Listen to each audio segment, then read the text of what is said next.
Bonjour Bertrand, Salut Gilles. tu es l'invité d'honneur de la Katoukin 2023 Ouais, c'est super et agréable. Merci beaucoup. ton métier est doubleur.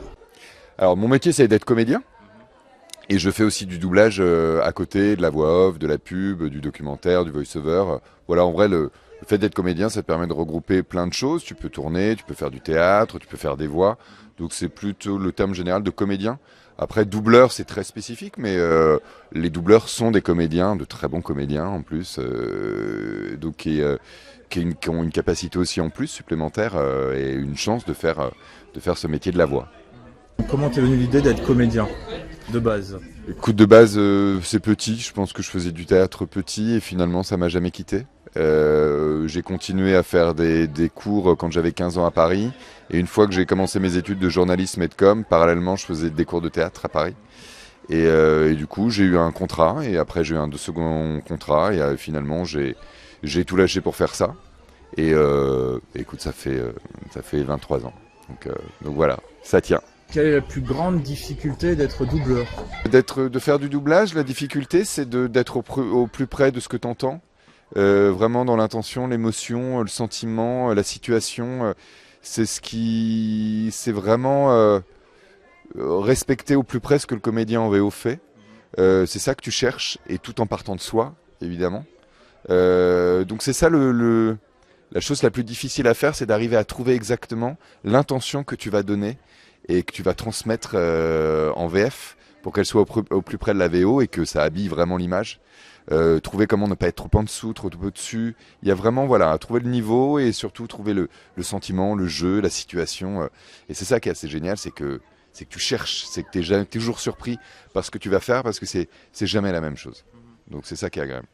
Alors tu participes aussi à des publicités parce que hier, figure-toi que la seule séquence que j'ai enregistrée de toi, quand Oui. tu parlais de Fitness Park, Oui, oui. de l'eau minérale, etc. Ouais, exactement. Oui, c'est des pubs, c'est des pubs en voix off que tu fais.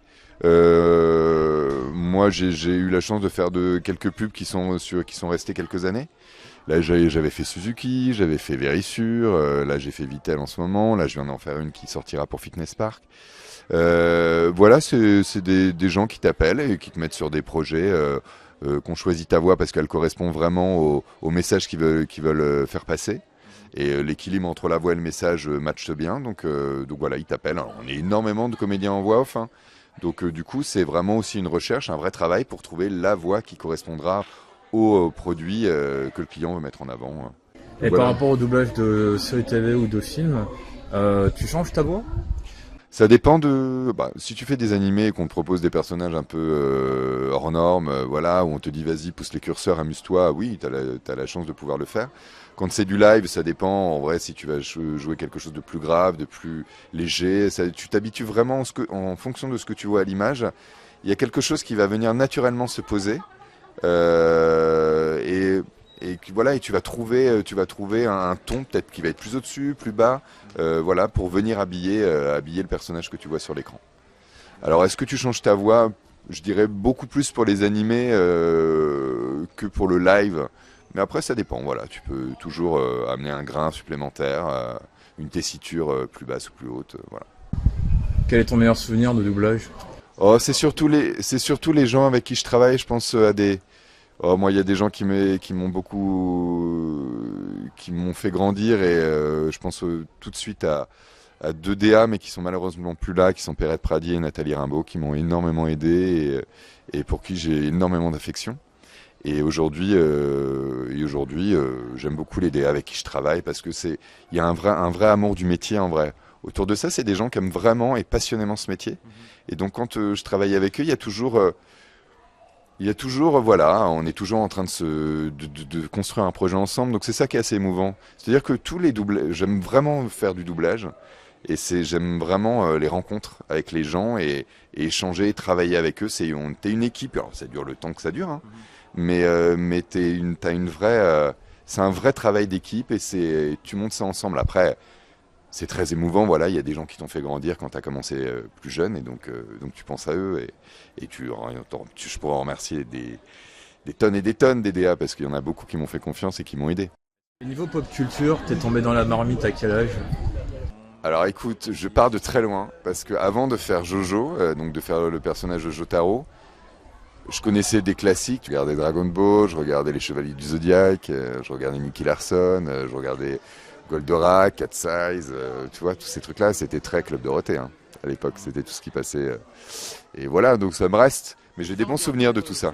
Mais j'étais pas à fond dans le manga, et donc du coup, j'ai vraiment découvert le manga grâce à Jojo et cet univers-là. Et j'ai eu la chance d'en faire quelques autres.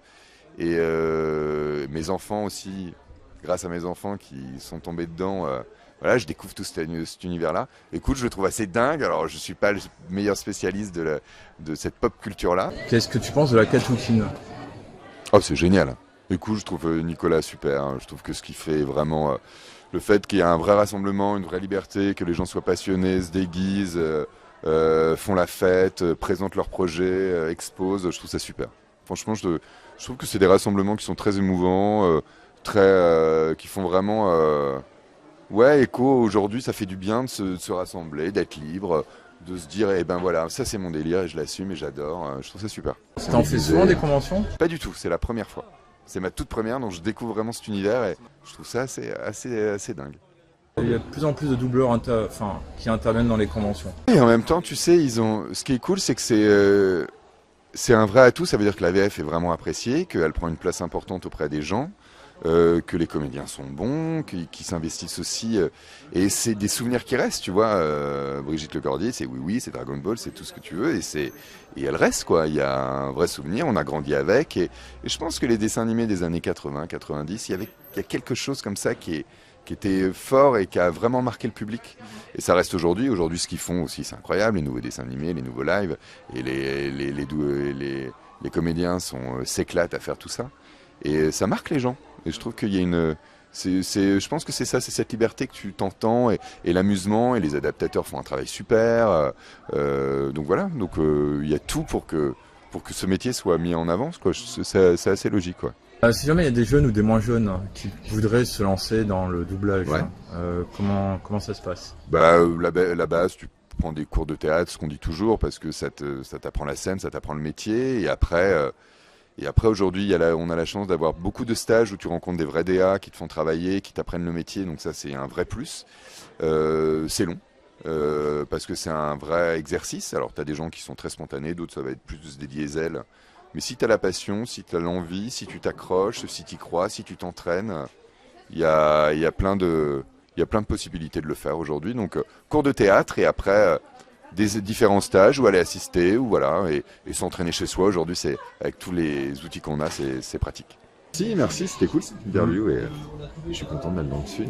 C'est très beau. Oui, bien. bah oui. Merci beaucoup, à toi. Gilles.